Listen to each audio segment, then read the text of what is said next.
Well, folks, it seems like we've got ourselves another ceasefire in the Middle East. It's almost like someone hit the pause button on the never-ending cycle of conflict between Israel and Hezbollah, but for how long? That, my friends, is the million-dollar question. See, in this part of the world, ceasefires are like fleeting moments of peace and quiet in a room full of screaming toddlers. They're appreciated, sure, but nobody's under any illusions that they're gonna last. Especially when you've got two sides with a history as long and complicated as a Tolstoy novel, both convinced they're the protagonist. The latest ceasefire comes after another round of fighting that once again left Lebanon looking like the set of a particularly grim Michael Bay film. Is this just another temporary truce, a band-aid on a gaping wound?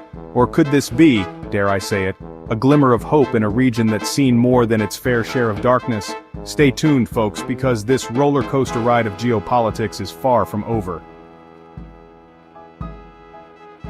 Alright, let's break down this ceasefire agreement, shall we?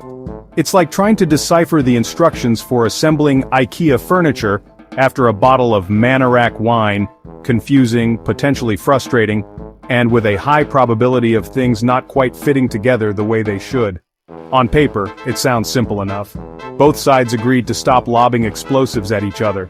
Israel says they'll pull their troops back from Lebanon, again. And Hezbollah promises to, wait for it, disarm south of the Litani River, again. Now where have we heard that one before?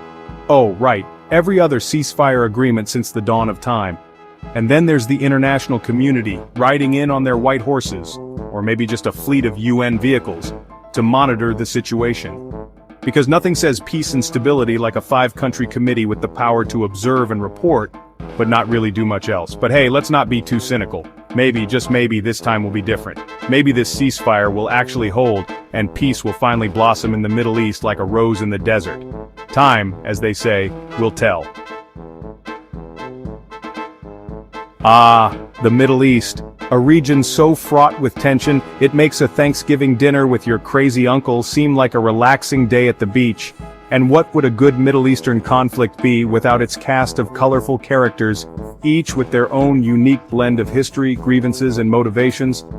First up, we've got Israel, the regional powerhouse with a military arsenal that would make even Tony Stark jealous.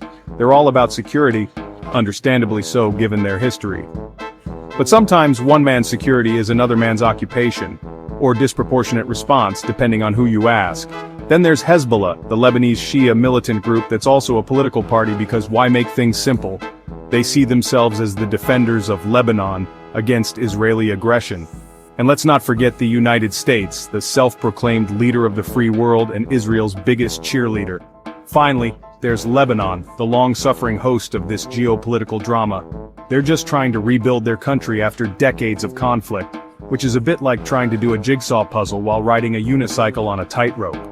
Will this ceasefire be the final curtain call, or just another intermission in a play that's been running far too long? Place your bets, ladies and gentlemen, because it's anyone's guess. Section 4. It's complicated. A century of conflict in a nutshell.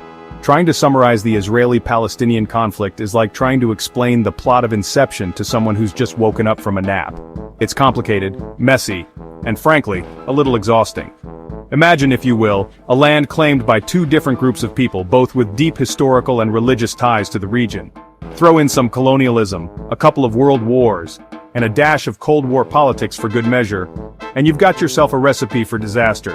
Fast forward to the present day, and we've got a situation where Israelis want security, Palestinians want a state, and nobody seems to know how to achieve either without stepping on the other's toes. It's a vicious cycle of violence and mistrust that's been spinning for generations, leaving a trail of broken lives and shattered dreams in its wake. Until both sides are willing to sit down, have a real conversation, and acknowledge the other's humanity, this conflict will continue to fester like a week-old falafel. Section 5. Will this ceasefire actually hold? Spoiler alert, probably not. So, the million-dollar question, or again maybe billion-dollar question, is this. Will this ceasefire actually stick? Will peace finally reign in the Middle East, allowing everyone to put down their weapons and focus on more important things like rebuilding their shattered lives and arguing about hummus recipes? Well, if history is any indication, and it usually is, I wouldn't bet on it. Ceasefires in this part of the world have a lifespan shorter than a Kardashian marriage. They're fragile, easily broken agreements held together by little more than hope, good intentions, and the international community's collective desire to avoid another full-blown war. The underlying issues that led to this conflict in the first place haven't magically disappeared overnight. The mistrust, the resentment, the fear, it's all still there, simmering beneath the surface like a pot of hummus left on the stove a little too long. Maybe this time both sides will realize that violence isn't the answer, that there's another way, a better way, to resolve their differences. After all, even war gets old after a while, right? Section 6. In conclusion, lather, rinse, repeat. Well folks, there you have it. Another ceasefire, another glimmer of hope. Will it last? Who knows? The cycle of violence is a complicated, tragic mess. So, what can we do? Educate ourselves, challenge biases, and engage in dialogue. And most importantly, we can refuse to give up hope. Hope for a future where Israelis and Palestinians coexist peacefully. Until then, we'll keep watching, waiting, and hoping. Don't forget to like, subscribe, and share this essay.